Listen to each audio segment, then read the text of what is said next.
why they're here. So, Richard, since you were the first one to arrive, I'm going to start with you. You could just tell us where you're calling from and maybe something you'd like to get from this session today. Morning, Jen. Thank you. My name's Richard Nass. I live in Acton and the center for the ash borer state, unfortunately. Basically, I just like to hear Tom and Harold talk about the land trust. I've been on the board for a number of years, so I probably am up to date on what's happening, but I never like to miss a chance to hear these guys talk. Terrific. Thank you. Howard, you can jump in there. I'm Howard Lake, live in Reed Field. I'm Tom's neighbor, and Harold and I go way back. I've been involved with the Kennebec Land Trust for years, and real proponent of land conservation in all its forms. So just wanted to kind of get an update. Perfect. Let's see, Mackin, would you like to jump in, let us know where you're calling from, and let us know what your interest might be today in our program? Can you hear me, Mackin? Nope. Oh, yes. Hi. Oh, there you go. Hi. Now I'm off mute. Okay. I'm calling from Harpswell, and I'm on the Land Trust Council, and so I think it's incumbent that I pay as close attention to what everybody is saying. I also have about 50 acres and tree growth, woodlot, and care for it as well as I can. Terrific. Thank you. I'm going to unmute our 2 phone calls. Someone from area code 617. Go ahead and introduce yourself and let us know where you're calling from and what you might be interested in hearing today.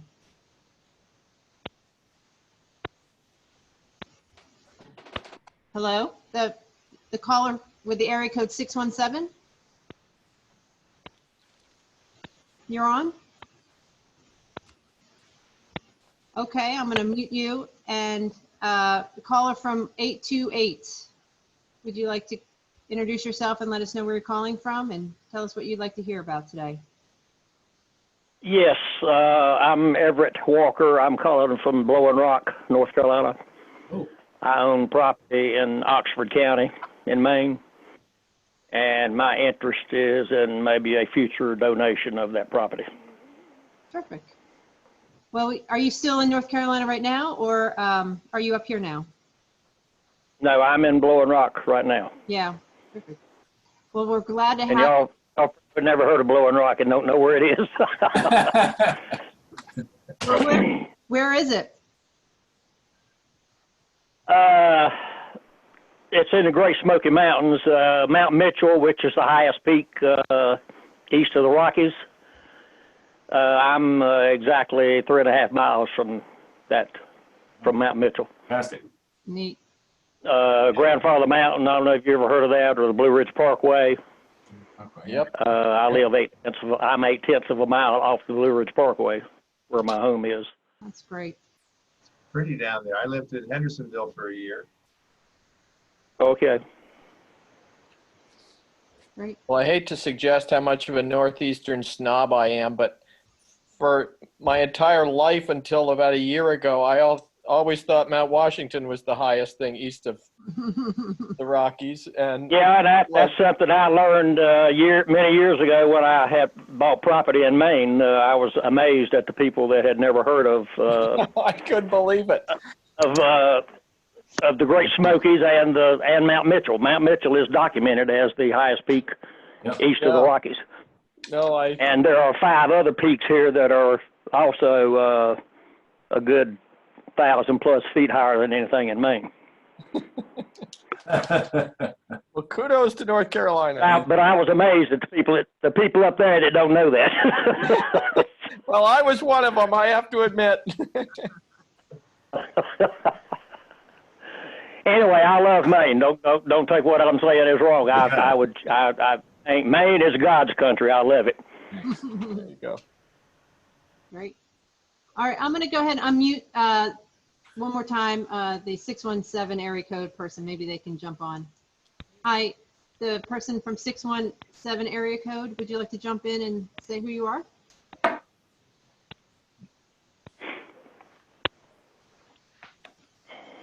Okay. Okay. So I think we got a good sense of what we who we have here today. So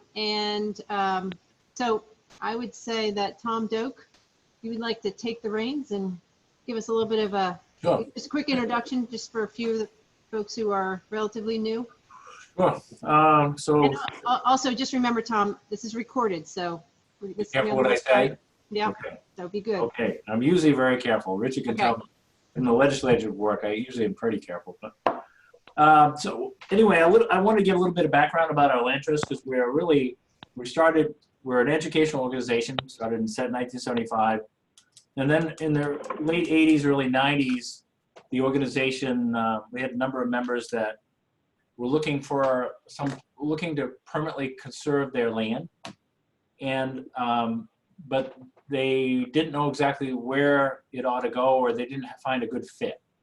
And at that time, at least, most of the land trusts were forever wild type land trusts. That's not true of all of them, but many of them were. And many of the people that we deal with are interested in long-term forest management and have been long-term managers and want that to continue. So the board decided, okay, well, let's help find a place for those people that want to permanently conserve their land. So created a land trust around 1990 where for working forest land, so land that can be managed.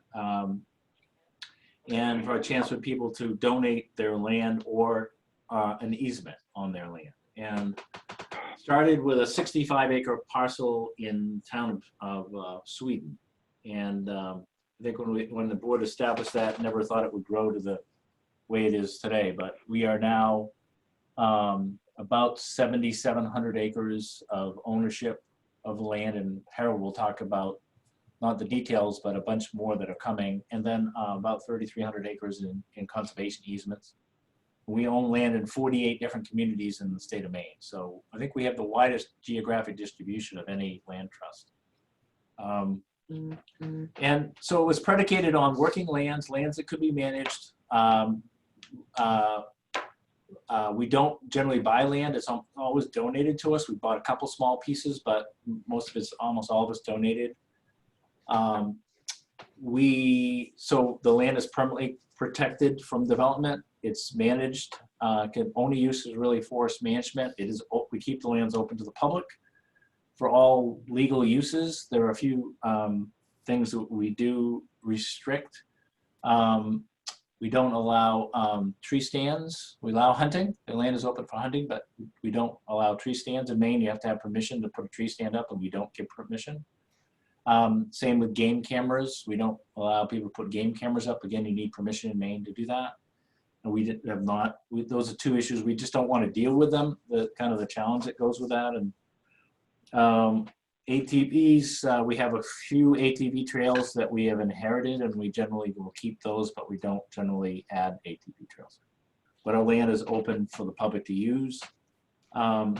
We pay taxes on all. We're a nonprofit, but we, by policy, pay property taxes on every single parcel that we own outright.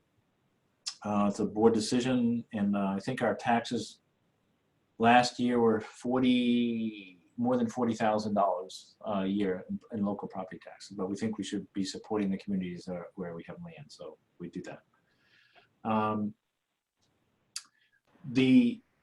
I've dealt with a lot of different owners. Every one of them is different, but one of the things that's most in common is that I see there's a passion for their land. One of the things we really want to do is sit down when a person thinks about giving the land to us. We want to sit down and find out what they really want, well, what's really important to them, and we want to manage that land that way. Sometimes we sit down with someone and find out that we're probably not the right fit, and we'll help them find another place. So we're trying to help people conserve their land, whether we're the beneficiaries of that or not. So we'll sit down and spend a great deal of time. Sometimes the deals go very quickly. We've had people come up and made their mind up and say, I want to give you this, and it can be a very kind of quick transaction. We closed on one at the end of last year. I think the first time I had a conversation with that person was 7 or 8 years ago. So they talk to us. When we talk to people, there's no obligation. We simply talk to them. And if it's a good fit and they want to go forward, great. If they want to think about it, that's great. We only want people that are, ready to come and ready to go with their property, and we help them work through that. So it's a long process for some, short for others. But the one thing I've found for almost everybody is a passion for their land. And the biggest reason I hear from people that they are choosing us is they trust us to manage their land in an appropriate manner. I mean, that trust is really important to those folks. We always say to people, if you want to go see what we do, you're welcome to look at any of our properties. I've always said to people, here's a list of our properties. If someone's considering donating, here's a list, pick a few random ones if you want to go see what we do, and we'll go look at it with you and we'll show you what's going on. So you're welcome to visit any of them yourself and take a look. I think with that, I think that kind of gives a quick rundown of what where we're at. And I've had some really fantastic conversations with people. The other thing we always do is allow the donor to name their land. And so we call each of our tracts is named after, the name is chosen by the donor. And that sometimes takes quite a while for people to figure out the name they want. So we have some very long names and some short names on some of the process. And we have a couple of confidential donors, but the vast majority of them have, they like the idea of they get to name that, and that's the permanent name of the property. So with that, Jen, maybe I'll stop, and I don't know if there's any preliminary questions or something, or how you want to do this, but I know Harold can provide some more details. Sure. If anybody has any questions, let's jump in. I've unmuted everybody. This is Richard. I have a question for Tom. Could you just briefly talk about easements versus fee simple?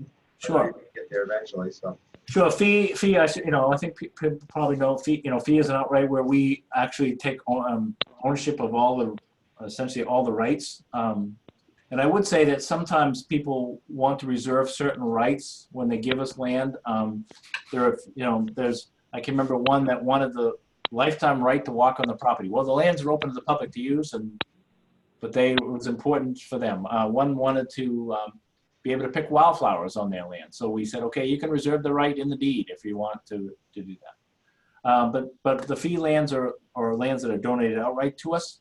There's a permanent restriction on those properties. The land cannot be developed by us. If it only can be used for forest management purposes, and if something were to happen to us, the question I get a lot is, what happens if you guys disappear as an organization? Well, we've been in existence since 1975, so 45 years. So I think we're a pretty stable organization. But if something were to happen, our deeds all say the land would have to go to a similar organization, and that similar organization would have to adhere to all the requirements that we have on the land. So fee is where we make all the decisions and kind of own the land, just like a private owner would. On the easements, those are individual documents that are negotiated, and they extinguish certain rights or obligate people to do certain things, but they own the land. The landowner still owns the land. And typically those include, the restrictions include essentially no development of the property, usually no division of the land, but no development of the property. So we holding an easement. We require a written forest management plan and the harvesting to follow a written forest management plan under those easements. And then we monitor those every year. It's a permanent obligation on us if it's an easement. And so we have the legal responsibility to enforce the easement, make sure the terms of that easement are adhered to. We also require an endowment fund to go along with any easement that we receive.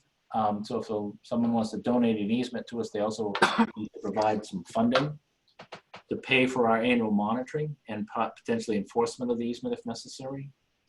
On the donation of land, we don't require any additional funds. Our model is that we believe long-term we can manage the land pay all the taxes and pay the cost of managing the land, and the revenue from harvesting over the long run will pay for those costs. So, Richard, I don't know if that was the short or long version of your question. Perfect, thank you.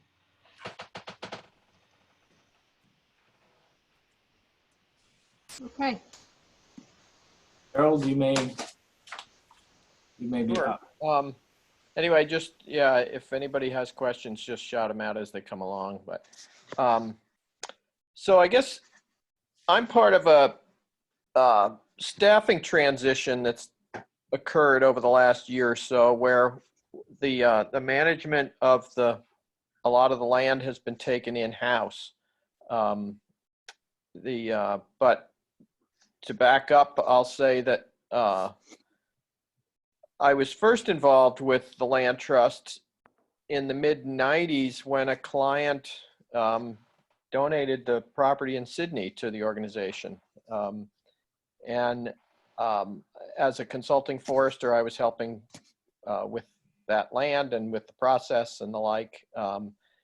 Since then, also as a consultant, Maine Woodlands often put their management out to bid, and so I was able to secure a number of those contracts to write management plans, oversee timber sales on those lands. And then back in June, I actually came on as a part-time staff forester, which has been a great professional opportunity for me.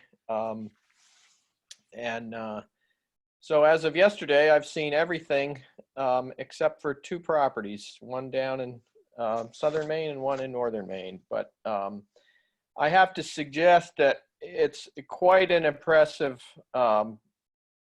group of lands.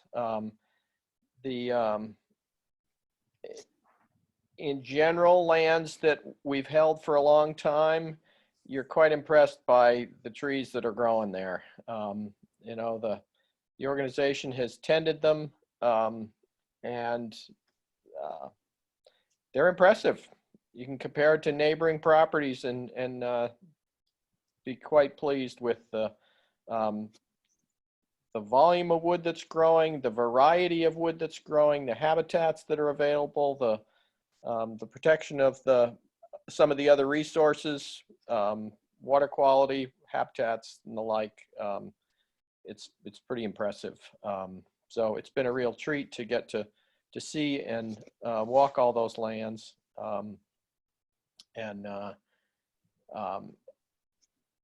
know, I guess one of the things that occurred of significance in the organization's land trust program was, over the last few years, about 2,000 acres of land in New Gloucester were donated to the organization, which are some of the more impressive properties even among the lands that we own. The Chandler family, these are lands that go back many, many generations, and they've done a really nice job over the last 60, 70 years, and seeing that they develop well, and so that's been a big part of the impetus to bring the forester in-house. But you know, it was a real leap up in scale for the organization, and having a cluster of properties so proximate to one another makes management that much easier. But anyway, so that's been a significant aspect of these last few years.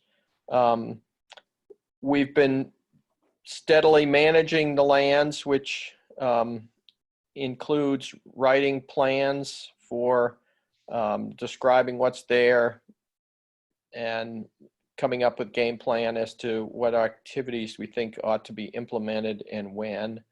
Obviously, income becomes an aspect of it, and so we want to be able to predict what income might be available.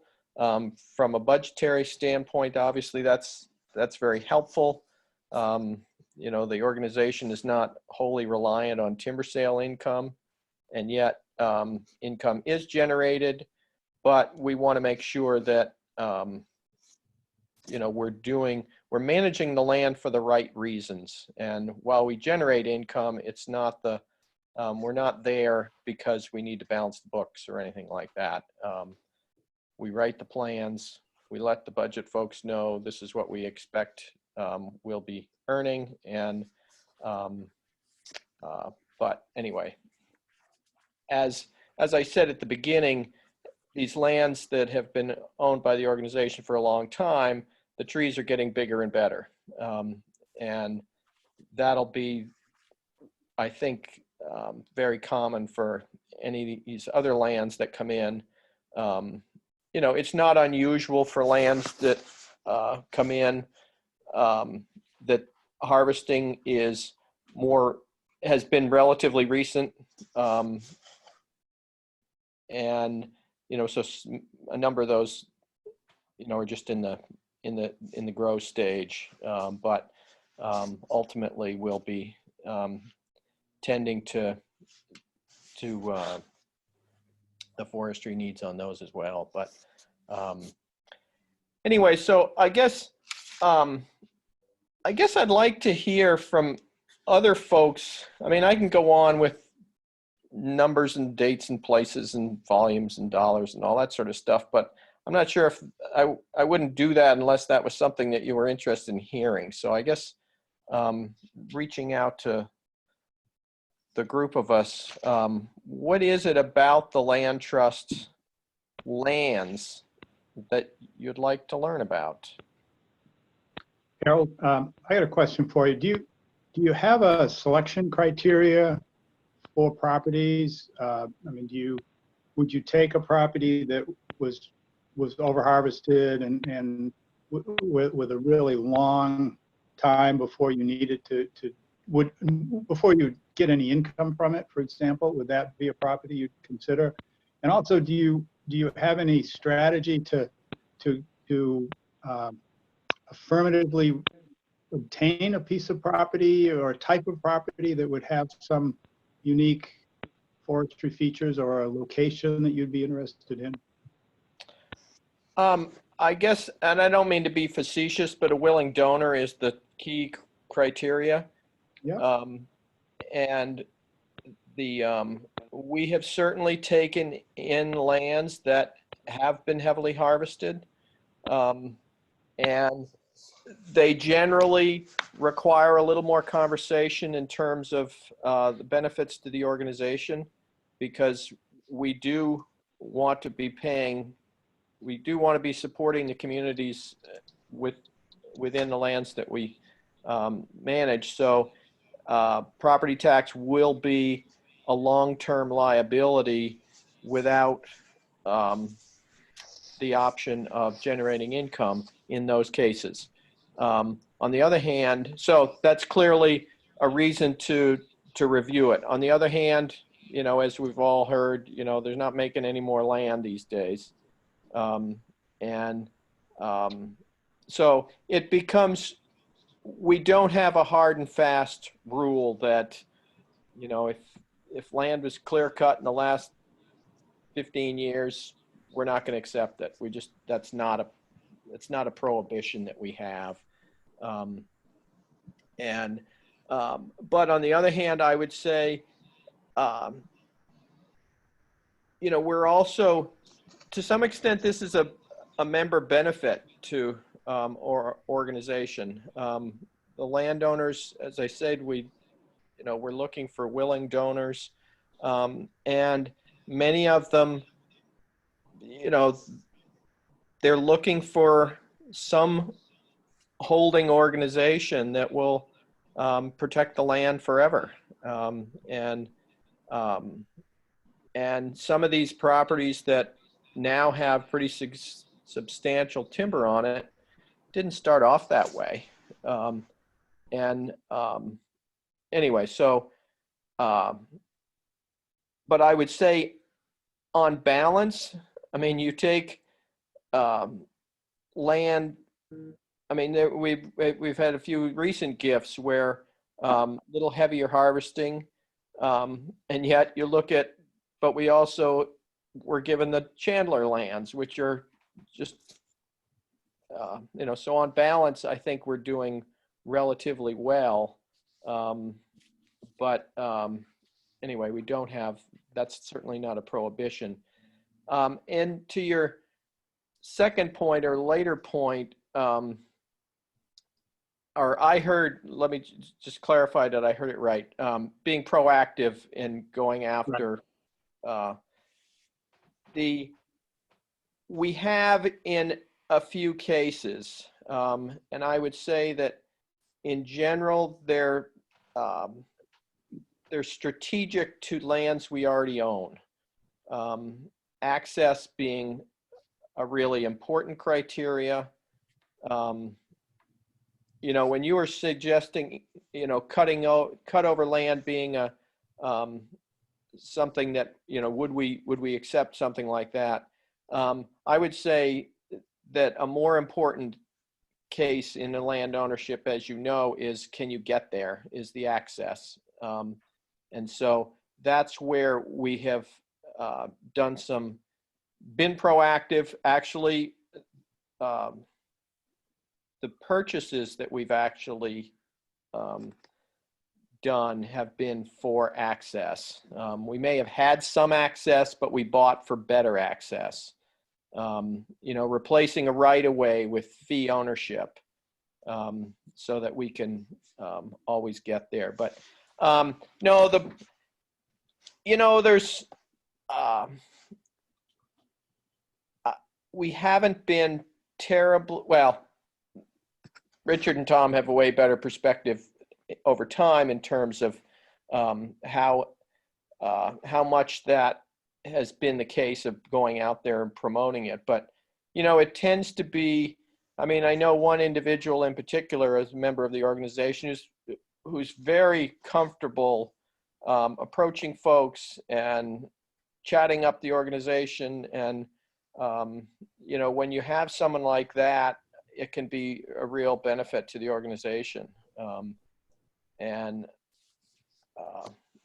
You know, so we Harold, like I can add a couple of things quick, Harold, to that. I think one is Howard, generally we're looking at lands that are of size enough that we can manage long term, and we kind of generally have a 40-acre idea as goal as a minimum size, but we have made exceptions on that. And particularly if you own land in the other and around it or nearby or likely to, you know, then we've got some, in the case of the Chandlers, Harold, we picked up some parcels that were much smaller, and we have like a piece in China that's 10 acres, but we already owned land in China from the same owner. And so we've done some things. And then, you know, we look at this like any other landowner in terms of decades. So if we can acquire an important piece of woodland, even if we have to hold it for quite a long period of time before there's any activity on it, we can do it if we would balancing with our other lands, because we're looking at it as a decades. And so it's something that we, you know, we've done right from the start, is take the long view on owning this land, because we think 100 years from now, this organization will be here owning land and managing land just like we are today. What about from a geographical point of view? Do you try to get it around the state for educational programs, or some diversity there? Well, I think Harold had a good point about, you know, it first takes the willing owner, because we're, unlike most land, you know, we are an educational organization with a land trust, which is different than almost any, but our land trust has become very significant. So a lot of it is we're relying on willing landowners who are willing to make that donation. So we had it was interesting.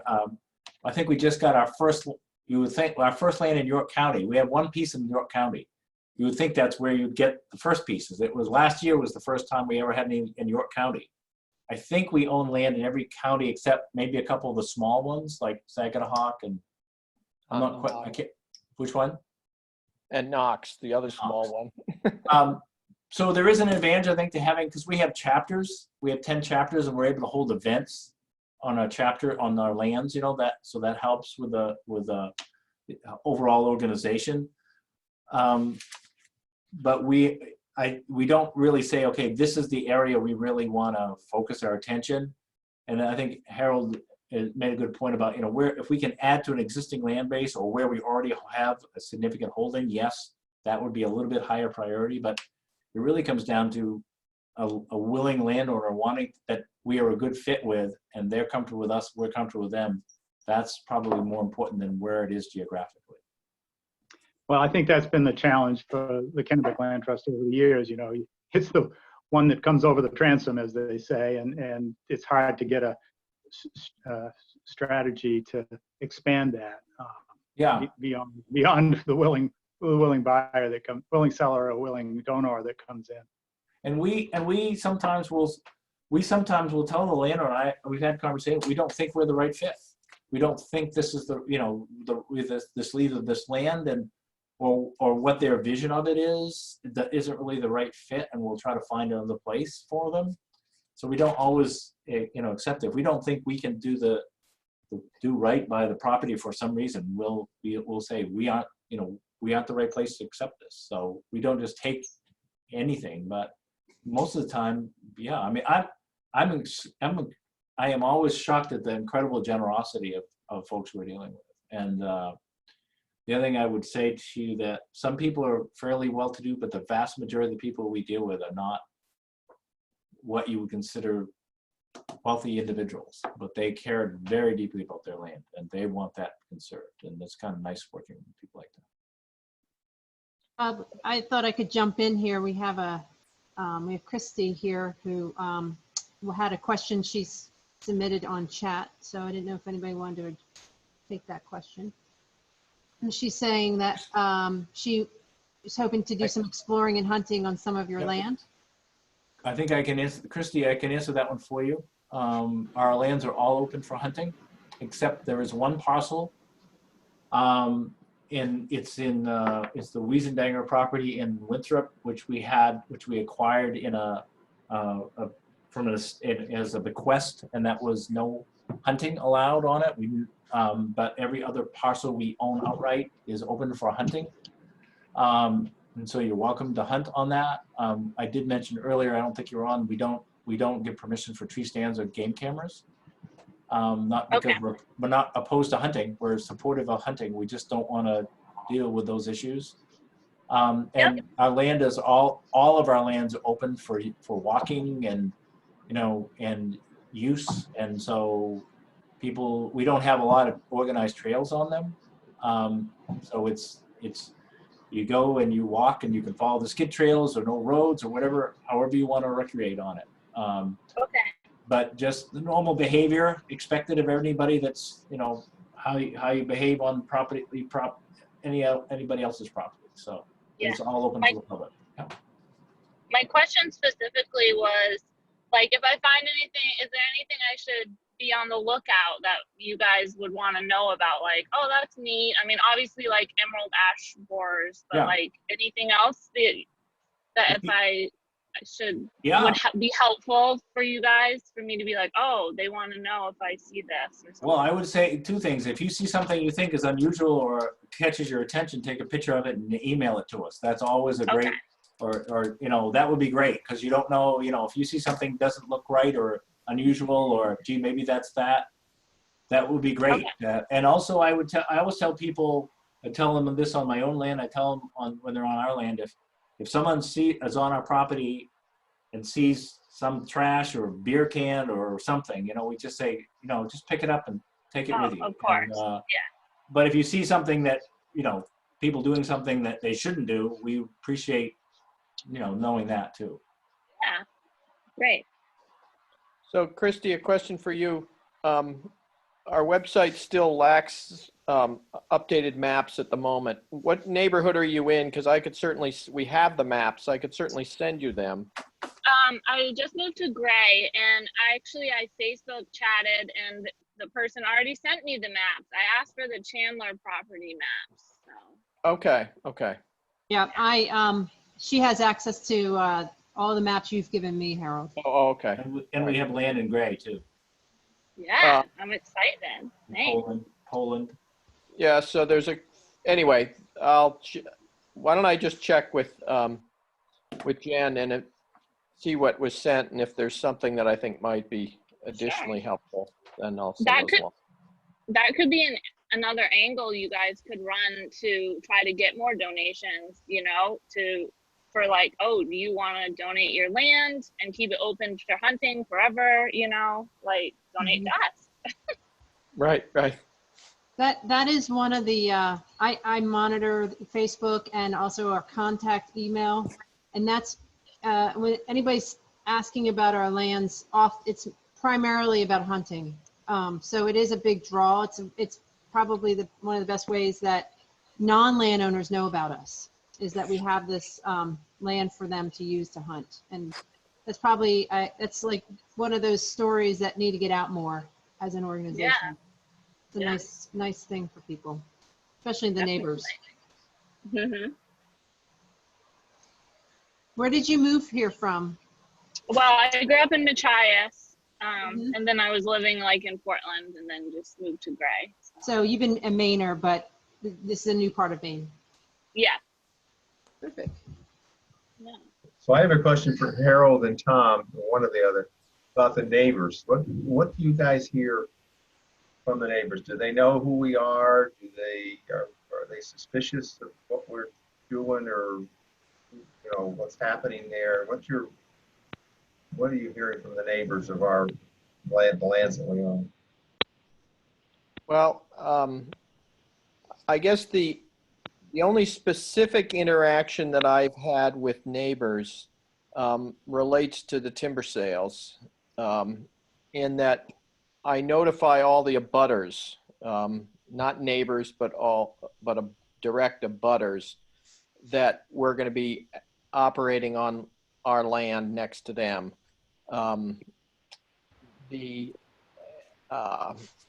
So they get some comment, they get some heads up that way, and it's threefold actually. The first one is I send them a map and say, make sure that we think we own what we think we own, because we're going to be harvesting up to this line. And so if you think that we're going to be harvesting on your land, you need to speak up. So one is just sort of verifying that we know what we're talking about. And then just a basic heads up, because having been in the forestry world my entire career, I know that when people hear chainsaws out their door, they immediately assume it's on their land. And by informing them that we're going to be next door firing up chainsaws or logging equipment, it takes that surprise away. So they're not. And then the other is, the other reason to do it, of course, is just to introduce ourselves, because no, abutters don't necessarily know who we are, but we're making that connection, and we're actually beginning to collect that sort of cohort of owners out there, and names and addresses, and to see if they wouldn't be able to enjoy some of the benefits of the organization. And also, one of the things that I found is that abutters are out there walking, or neighbors anyway, are out there walking on the land. And, just as Christy was describing, being willing to be eyes and ears on the ground when she's out there, oftentimes the abutters can be our best eyes and ears on a regular basis. I haven't heard, insofar as commentary from them, that I don't have a good sense of. I would say we have a good relationship generally with the neighbors, and actually the municipalities that we own land in too. And I would say many of the landowners, I think, are appreciative of the neighbors are appreciative of the fact that they know the land is not going to be developed, and they're living nearby a property that's permanently conserved. Once in a while, we have to work with the landowner who might have been neighbor who might have been doing something they shouldn't have been doing on the land in the first place. So we help them change their behavior a little bit. Usually, just explaining to them and working with them usually solves the problems. So we really haven't had we've had very few any real issues with the neighbors generally. Nobody sees our land as public land where it's open for them to get their firewood. Basically, we haven't had that issue ever. Not that blatant generally. Every once in a while, we'll have a little issue or something, but not that often. It's usually more about things like riding their ATV or, gee, I didn't think you'd mind if I went out and cut a few of these trees were in the way, and there's a few things like that we deal with, but they're not major issues. It's just a conversation more than anything usually. I mean, ultimately, I think that generally, because we tell them, and you can use the land and you can walk on it, and you're the neighbor, and it's not going to be a house next to you. Generally, that's a relief for them. Tom, Harold? Yep. This is Mackin. Could you comment how you're working with local land trusts around the state to make them aware of that we exist and what we do, and offer sort of professional assistance on some arrangement where they get land that has a timber management aspect to their donations? Do we do any of that? I can take it a little bit, Harold, then you can take it if you want.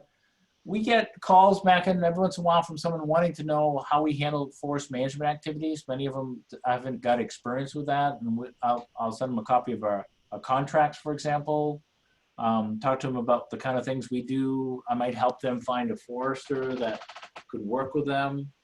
And then on the easements, when we'll send them a copy, we have a kind of a standard forestry easement or that we start with, and every easement is a negotiated deal, but we have a kind of a template that we can send to the land trust and say, here's a typical easement that we would have, or copies of our easements, and those kind of things. And every once in a while, one will contact us or about land that might be a better fit for us, and vice versa. As I mentioned, if we run into someone who, I was talking to someone the other day who it was clearly a piece adjoining the local land trust, and I said, I really think you should start with them because they're already there. You're already right next to them, and it was a relatively small parcel. We did get just this week. We got a contact. Harold hasn't even seen it, from a land trust that was hoping that we'll take over an easement that they have. So apparently we have land closer to we have other lands in that area and they don't. So that kind of thing. Harold, I don't know if you want to add to that. You work with a lot of land trusts, I know, Harold. Yeah, I mean, so I don't know if you heard, I'm just 2 days a week with Maine Woodlands as the staff forester, and I'm a consultant the rest of the time. And I get regularly contacted by other land trusts. But yeah, I think Tom pretty much filled in. I mean, obviously, we're a fraternity, sorority of sorts around the state, a lot of common interests. One thing that we want to make sure that we're not stepping on others' toes. We're not looking to be played one land trust against another. So if we hear that somebody's chatting with another land trust, we say, well, then talk with them. If it turns out unsatisfactorily from your standpoint, then we'll welcome the conversation, but we're not going to get in any sort of concurrent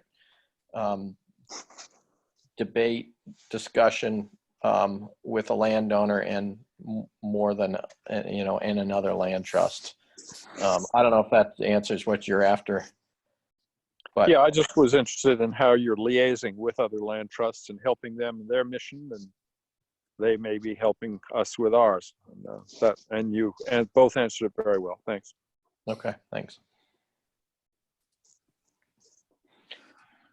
Just have a couple more minutes if anybody had any other question, I think.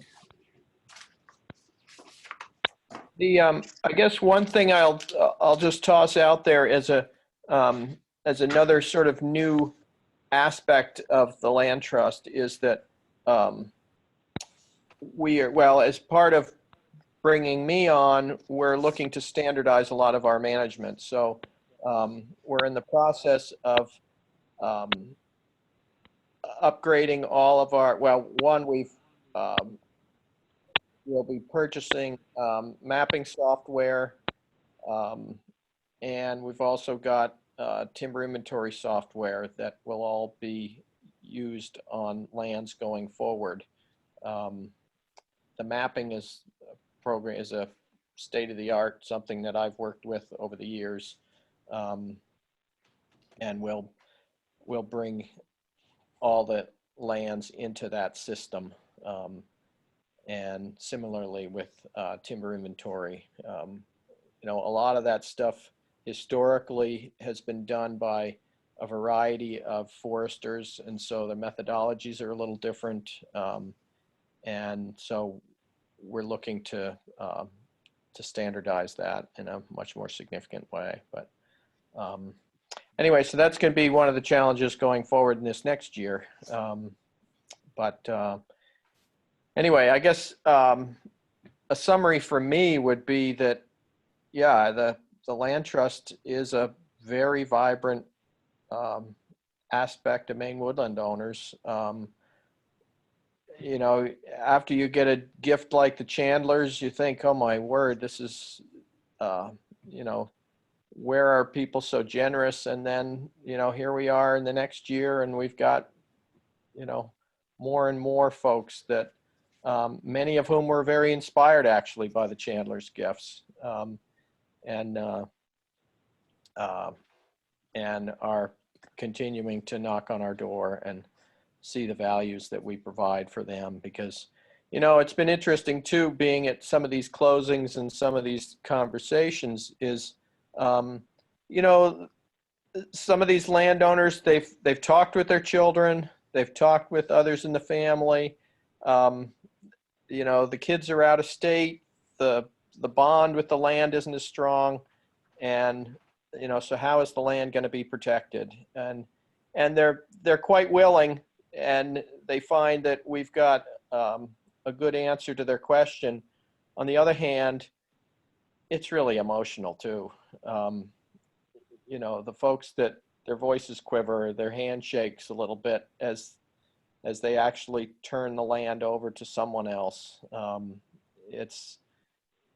It takes a lot of courage, and we've seen it time and time again, but yeah, it often can be a very emotional process. But anyway, that's one of the things that we promise to hold for those folks, and we hope to continue doing that. So, Harold, I'll jump in too.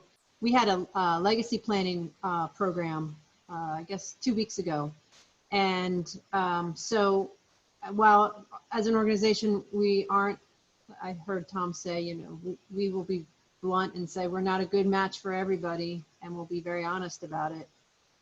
It is one of the options for legacy planning for a lot of organizations, for a lot of families. And it does take a long time. And part of it is just getting started thinking about the future of the land, which is a big task in itself.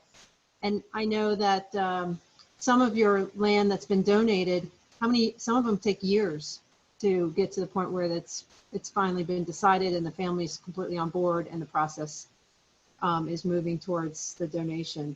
So it's, like you said, it's emotional. It's also, there's no linear process or a straight arrow from point A to point B on on that. And I think as an organization, you folks know that very well. You're very, I think that's what makes this organization very good with this, because we understand that it's a different process for everybody. Every donation has its own story, and none are the same.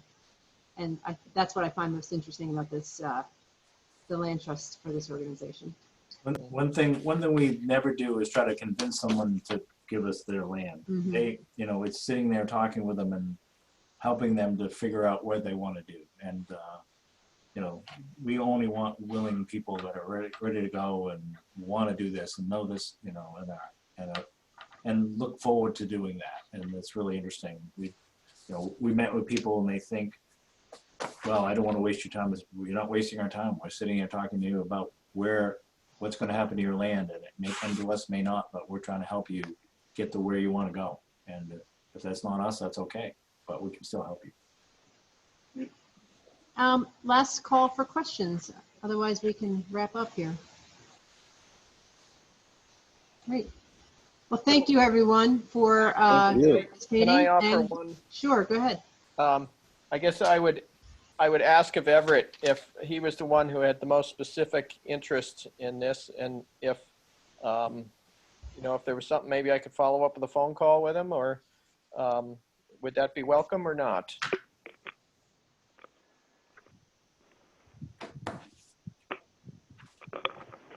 Do I have you off mute?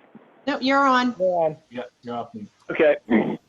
The description that was just given is exactly my situation. I have two sons that I'm waiting to get totally on board with this, and that's really where I am. My mind's made up, and my wife's mind is made up. But I have two sons that one of which he's a practicing law in New York City, and I envision this property as one day being his second home. And I'm waiting on him to get totally on board with us donating this property. I have your email. I have your email, so I can. Is it okay if I pass that on to Harold? Oh yeah. Okay. Everett, I will tell you that one of the first questions we talk to people about is, have you talked to the other members of your family? Because that's often an important conversation to have, and that's something we all. Right. We don't need to know what the conversation is. We simply say, have you had a conversation? Because we know that that's an important thing that will eventually come up for anybody thinking about it. And so it's important to get that out and make sure people have thought about that. And you obviously have. Yes, as I say, I want them both to be on board with it. Yep. And right now they're not. Got it. Thank you, everyone. Thank you. Feel free to be in touch with us with more questions, and we'll see you again. Thank you. Thank you. Bye. Thank you. Bye-bye.